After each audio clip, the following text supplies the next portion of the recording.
Hello and welcome to anyone who's tuned in to hear our Whitehill Energy Storage public presentation. I'm Andrew Hughes, I'm the PR and Media Manager for Intelligent Land Investments Group.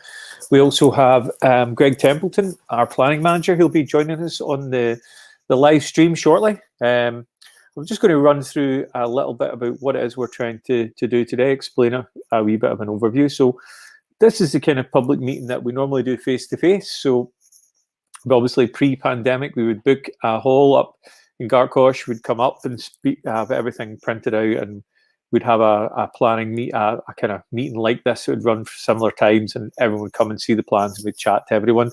But obviously, fortunately, because of the situation with the pandemic, we've not been able to do that for over a year now, and we've been working on these kind of online sort of streams, which seem to be working okay. So. How these are going to work, you'll probably see the presentation times there. So we have a presentation every half hour starting from 3:15, where me and myself and Greg run through the presentation.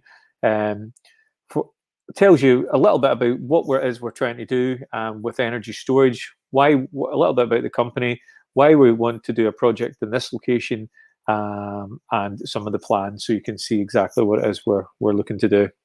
And then there's also a question and answer session after that. So if you have a look on the right-hand side of your screen, if you're on a computer or a tablet, hopefully there should be a chat box, which we'll be monitoring as we go through this. So if you've got any questions, please pop them in the chat, or if you're even just listening, please just let us know you're there. That'd be great, and we'll answer those questions as we go along. There's also a download section, which you should be able to see just below me, and that's there should be the actual presentation, the PowerPoint or the slide deck. You can download that and download the presentation. There's also a PAN questionnaire. If you click on that, that gives you basically it's a wee bit of a feedback form. We're asking some feedback from everyone. So if you've took the time to listen to this today, we'd love it if you took a couple more minutes and filled in that questionnaire. And what that does is all that information is collated, and that becomes part of our final planning. That becomes part of the planning application that we put into the council. Now, the actual comments you make to us aren't representations on the planning application. You need to wait till that goes up live on the planning portal, which hopefully it should be doing. Well, after we run through the public consultation period at the end of that, then we would hopefully be wanting to put in our presentation. But I think that's Greg's just joined us. So hi, Greg. Hi there, Andy. Sorry I'm late. Couldn't get logged in there, but no worries, mate. That's cool. So I'm just running through basically the what we're doing, the kind of how people get in contact with us. So hopefully, if you can't see the chat box, which sometimes happen depending on what browser you're on and things like that, my mobile number's there as well, so you can text us or email me as well. So we've got those three ways you can communicate with us: live during the presentation, or even after this. This presentation is going to be up till at least the 30th of March, probably beyond that. And you can get in contact with us anytime you like during that period. Pardon me, and we welcome that. We want to hear if you have any questions, we want to be able to answer them, and so people are clear about what it is we're doing. But yeah, Greg, so I've just been running through that. Is there anything you would add to that? You maybe didn't hear it, but anything you'd like to say before we get started? No, just to re-emphasize what you said. If you've got any questions, put them in the comments box or contact us the way that Andy suggested. And also you can contact us at any point up until the planning application is submitted. In fact, even after the application is submitted, you can continue to contact us and we will try and answer any questions that you've got. One thing I would say though is that if you want to make representations to the local authority, so that they consider your comments as part of the planning application, then you have to make those comments to the local authority and to have those considered. So when the application gets submitted, it will be advertised in the local newspaper, and it's available online in the usual way. And you should contact. There'll be details there for how to contact the planning department. However, this event today is an opportunity to have us consider your comments and possibly incorporate them into the design. And that's certainly something that we've done in the past. We've taken local knowledge of people, or people have asked for perhaps maybe some additional planting to be included, or these types of things, and we're always happy to incorporate those in to try and make the plan application as good as it can be.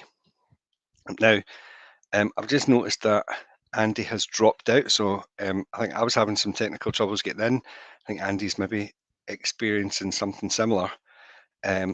Unfortunately, I can't change the slide from my computer, so I'm just wondering what best to do. I also can't see any comments in the comments section, so I can't tell even if there's anybody there or if you can hear me.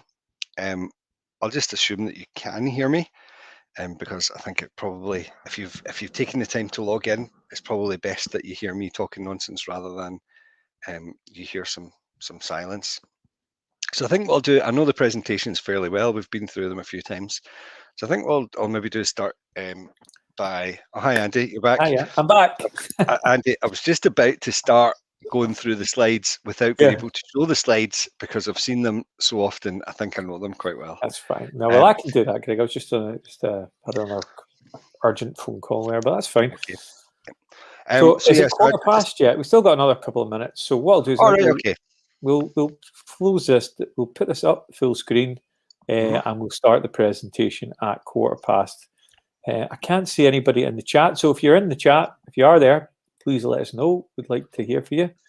Andy, could you send me the link for that chat as well? Yeah. I was looking for that. Can send you that. Just in case anyone pops in. Certainly, I'll send you that. Okay, and we'll start the presentation proper in 5 minutes. Yep. Okay. Okay. Cheers, Greg. I'll just mute us.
Hello, and welcome back to anyone who was listening previously. We're just going about to start our presentation for our 3:15 presentation.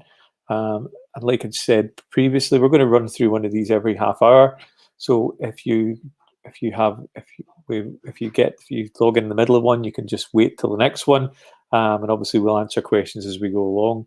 I think I mentioned the chat box is on the right hand side of your screen, so if you have any questions as we go along this, please put them in there.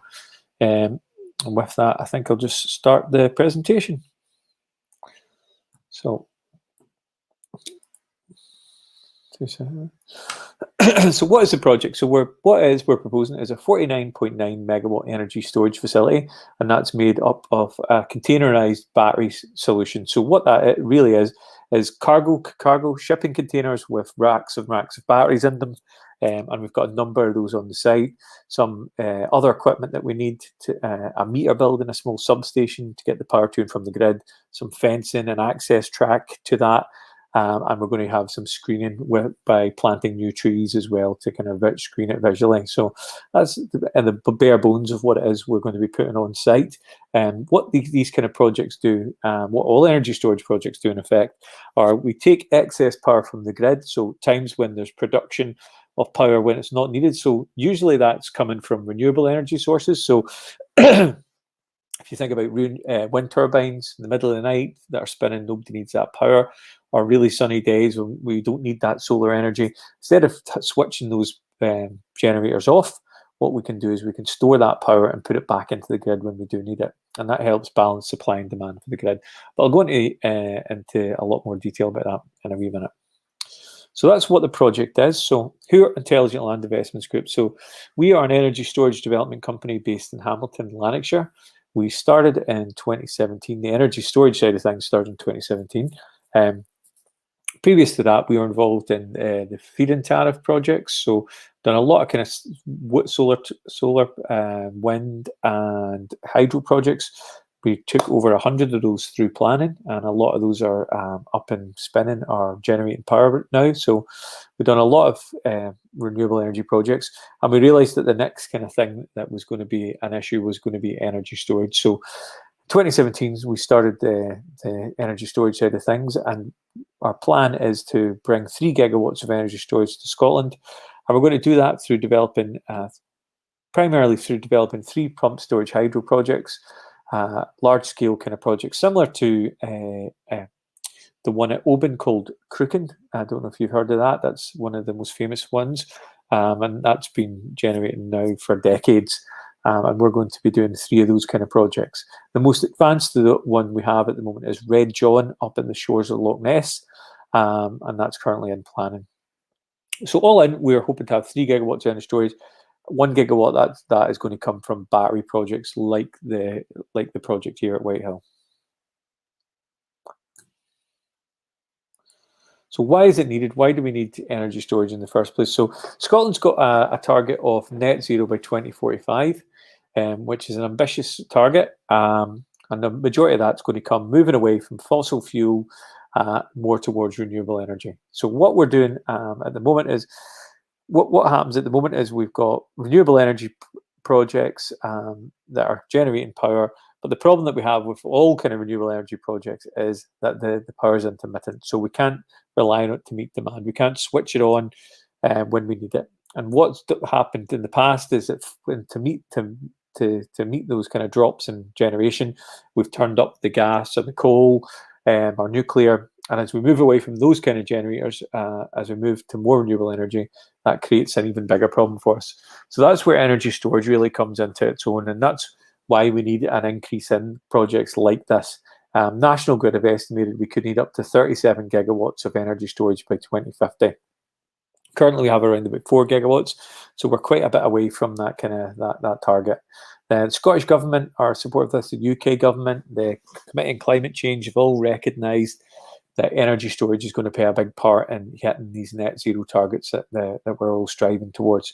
So, in general terms, the Scottish Government are broadly supportive of energy storage projects like this.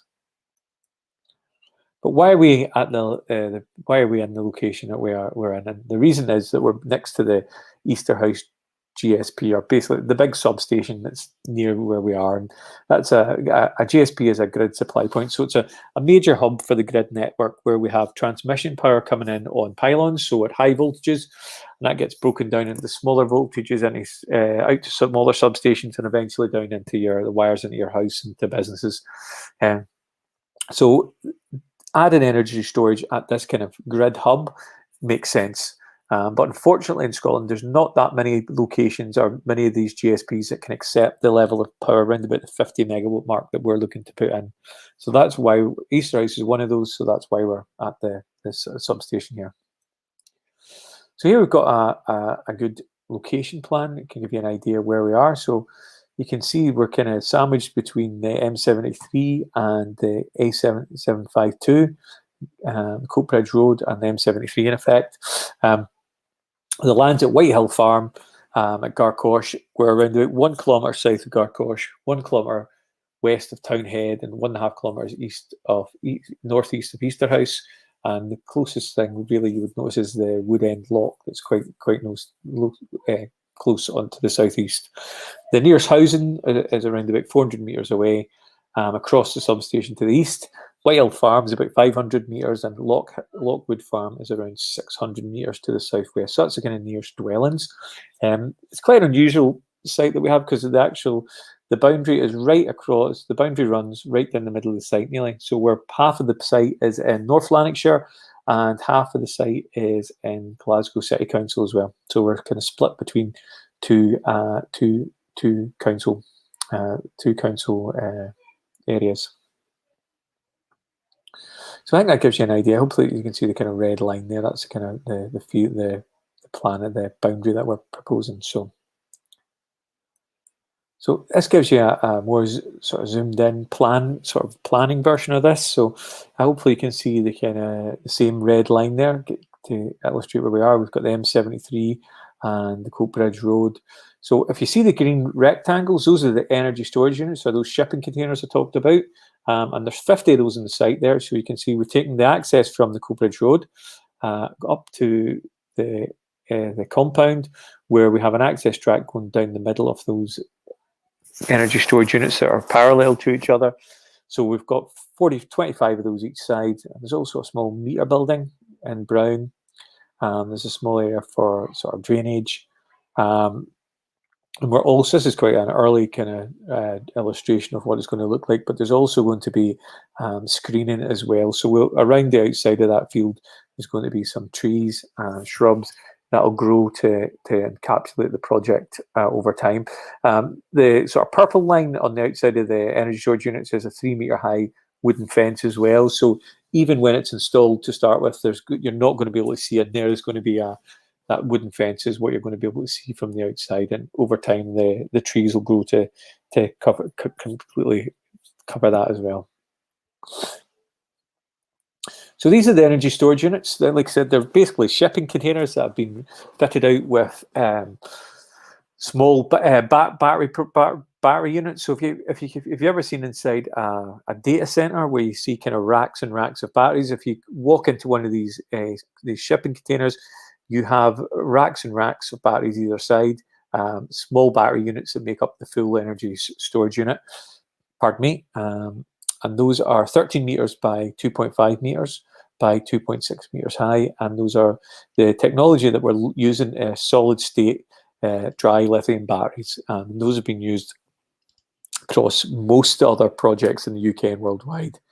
So it's proven technology. So that's why we would be sticking with that.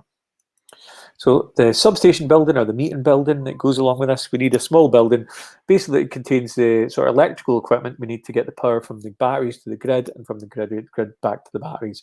And that's a prefab GRP building, a glass reinforced plastic building, and that's up to 10 meters by 6 meters by 2 meters high. And we'll agree the colour with the council for that building.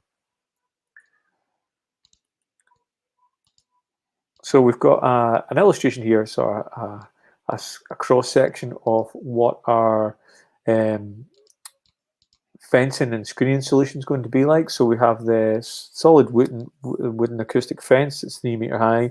Then we have the trees on the outside of that, and then there's a wire stock fence on the outside of that. So those trees, if you have a look there, I don't know if you'll be able to see that, but we come to an agreement what type of plants we're going to put there, what number of those we agree with the council. Obviously, they don't come fully grown; they come about half metre, a metre in height, and over time they'll grow, like I said, to cover the whole project. So it's screened really well.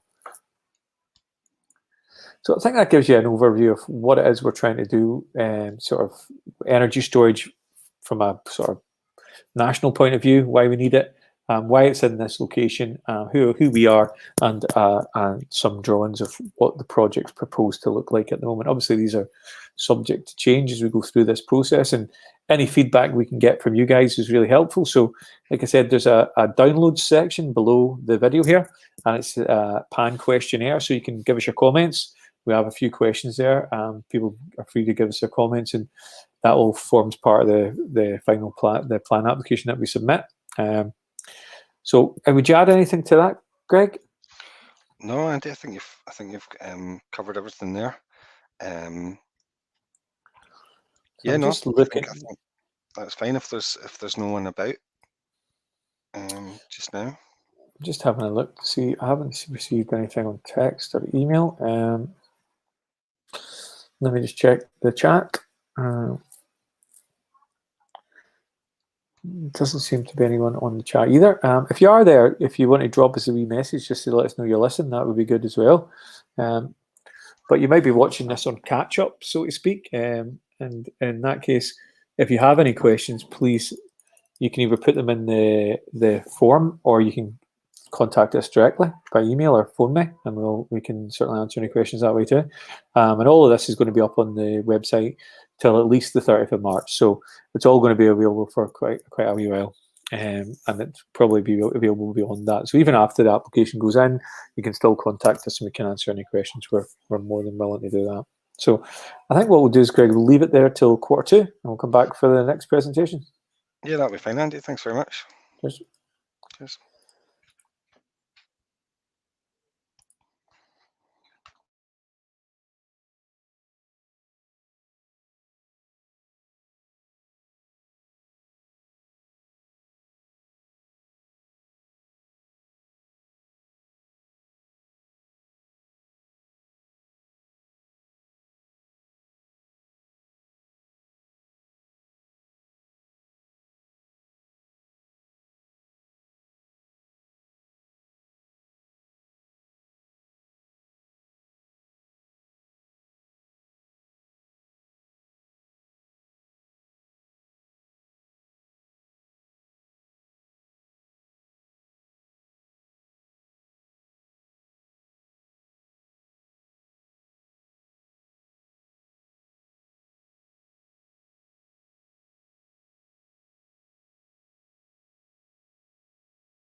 Hello. So if you've joined us for the 3:45 presentation for the Whitehill Energy Storage Project, welcome. My name is Greg Templeton. I'm the Planning Project Manager for the Intelligent Land Investments Group, and we're just being joined now by Andrew Hughes, who's the PR and Media Manager. Andrew's going to take you through the presentation today. We have a number of slides to go through. Going to introduce the company, give a bit of background to us, explain what an energy storage project is, because some people, it's a fairly new type of development, and some people are interested in exactly what's proposed. And then we'll give you a bit of information about some of the site specifics and what we're proposing for our application. So, hi Andy. Hi, Greg. If you want to start, maybe taking people through the slides. Yeah. I haven't mentioned that at the end we'll do a questions and answer, sort of 10-15 minutes of question and answers. If there's anybody there, if they want to fill in the comments box on the website, and we get to see what your comments and questions are, and we'll be able to respond to those. But we'll tend to do that at the end. But if you've got any questions, as Andy's going through his presentation, you're welcome to put those questions up, and we'll get to them at the end. Yeah, please do. That would be great. Okay, so yeah, start the presentation. Thanks for the intro there, Greg. So yeah, what is the project? What is it we're proposing here at Whitehill Farming? What we're proposing is a 49.9 megawatt energy storage facility, and that's a containerized battery storage facility. And what that means is we've got storage containers or cargo shipping containers that have been fitted with lots of batteries, small battery units inside them that make a bigger battery, a full battery unit. There's some an access track, there's a meter building that we need, and there's some fencing and screening around that also. So that's a kind of the bare bones of what we're doing, which we'll explain in a lot more depth later. So that's the bare bones. What does this project actually do? And what all energy storage projects do in effect is we take power from the grid when power's being generated and there's excess power on the grid. So a lot of the time that comes from renewable energy sources, which you can't really switch on and off as you can with kind of fossil fuel. So when those times when there's renewable energy being generated that's not required, we can actually store that and keep that in our batteries and put it back into the grid when it is required, and that helps balance supply and demand for the grid. But who are Intelligent Land Investments Group? So we're an energy storage development company based in Hamilton in Lanarkshire. We started the energy storage side of things in 2017. Before that, we were doing a lot of renewable projects. We've done wind, solar, hydro projects all across Scotland. And in 2017, we realised that energy storage was going to be the next thing that the country required. So our mission is to bring 3 gigawatts of that energy storage to Scotland. And we're going to do that primarily through developing 3 pump storage hydro projects, of which the first one we have that's in planning at the moment, Red John, is on the shores of Loch Ness. It's been widely publicised. You might have heard of that one. So these are big sort of infrastructure and undertakings, similar to Crooken up at Oban, if you've heard of that pump storage hydro development. That's probably the most famous one. And we're also going to have 1 gigawatt of battery storage, of which Whitehill is going to be part of. Now, why do we need projects like this in the first place? So Scotland's got a target of net zero by 2045. If we're going to hit that target, we're going to be moving further away from fossil fuel generators, coal, gas, and we're going to be moving towards more renewable energy, which we're doing already. But as what happens at the moment is we have renewable energy being generated, and this is the issue, the age-old issue. Renewable energy is that it only works when it's sunny. It only works when it's windy. You can't switch it on to meet demand, and you're at the mercy of when the wind blows, for example. So what's happened historically is when that renewable energy has not been available, we've switched on the coal or the gas plants, and we've made up the difference of the nuclear. And as we move away from those type of generators, as those go offline, we become more and more reliant on renewable energy. That problem only gets worse, and that's where we need energy storage. So this energy storage allows us to store that power that's being generated when it's not needed and put it back into the grid when it is. Now, National Grid have estimated we could need up to 37 gigawatts of energy storage by 2050. We currently have around four and a half gigawatts of power. Scottish Government are supportive of these kind of projects in broad terms, as are the UK Government and the Committee on Climate Change. All these kind of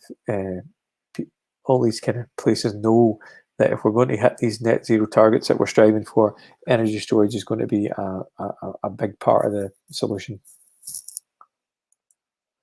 But why exactly are we in this location? So the land's located next to the Easterhouse Grid Supply Point, or GSP for short.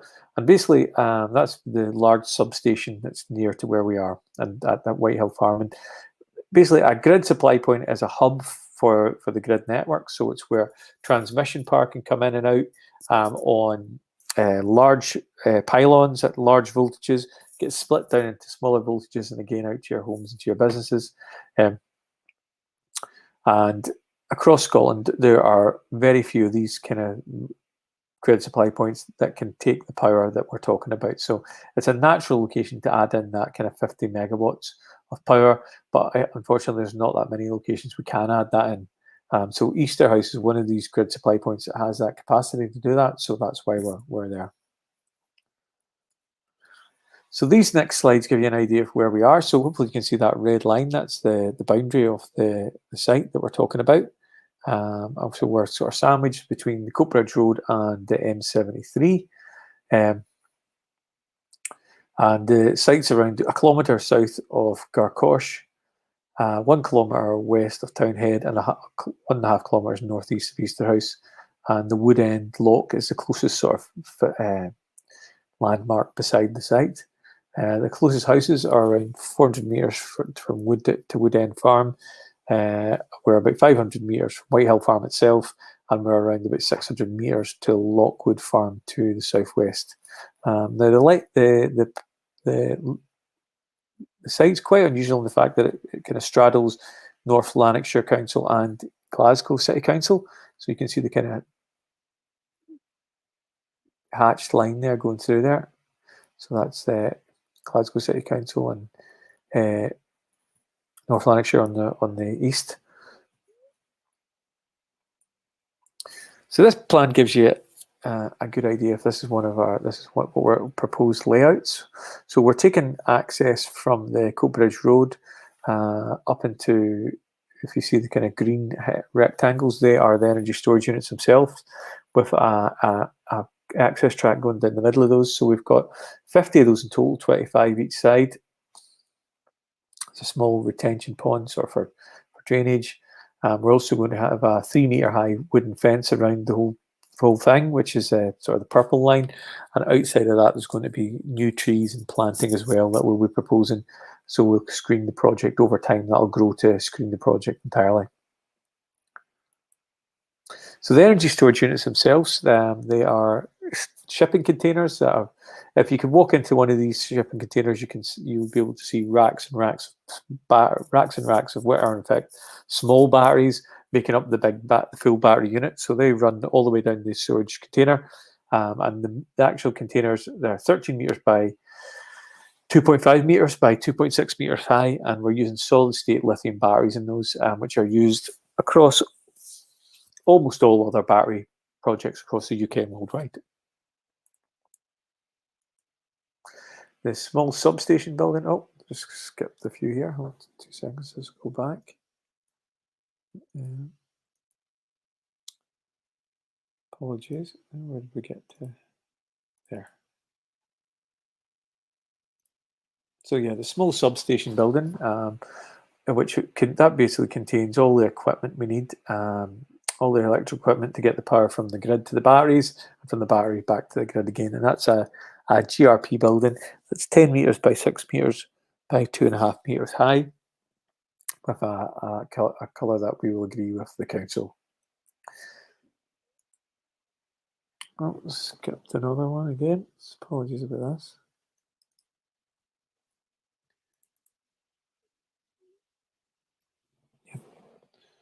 So this gives you an idea of the screening solution that we have. So we're going to have the solid 3 meter high wooden fence. Then outside of that, we have the trees and different kind of shrubs and hedgerow we're going to plant that over time is going to grow to screen that project entirely. Obviously, they don't come fully grown, but over time they will. So I think that gives you an idea of what it is we're trying to do. I'm just trying to see if there's anyone on the chat here. So if you've got any questions, please ask them. Put them up in the right-hand side of your screen. You should see ask us a question, and that's what we'd love you to do. If you want to ask us a question, that'd be great.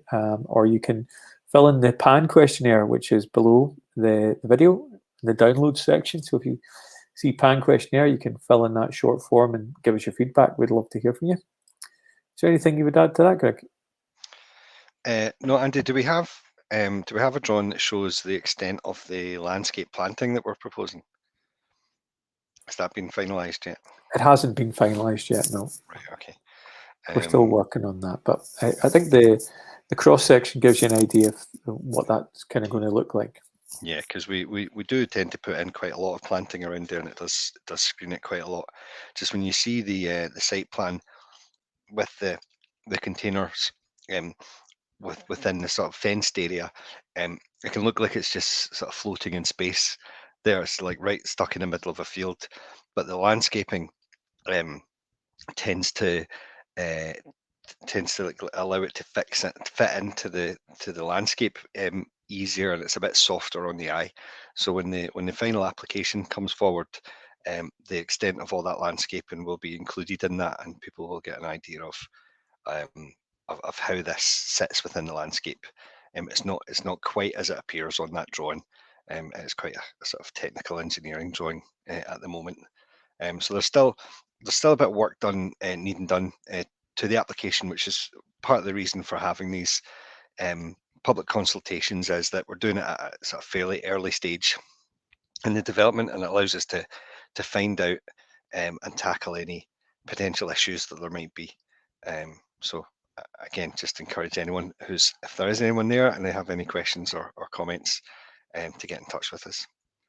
But if there's no one there, Andy, I would say if you could put the main screen back on, and we'll just come back at the next allocated time, which I think is 4:15.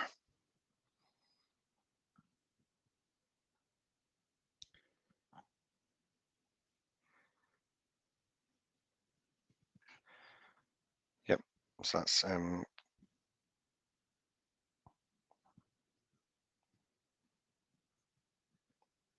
Andy, if you're still there, I think you might be on mute. Yeah, I'm still here, mate. Sorry. Okay. Yeah, okay, so we'll come back. And put it on, you've skipped to the first slide there, Andy.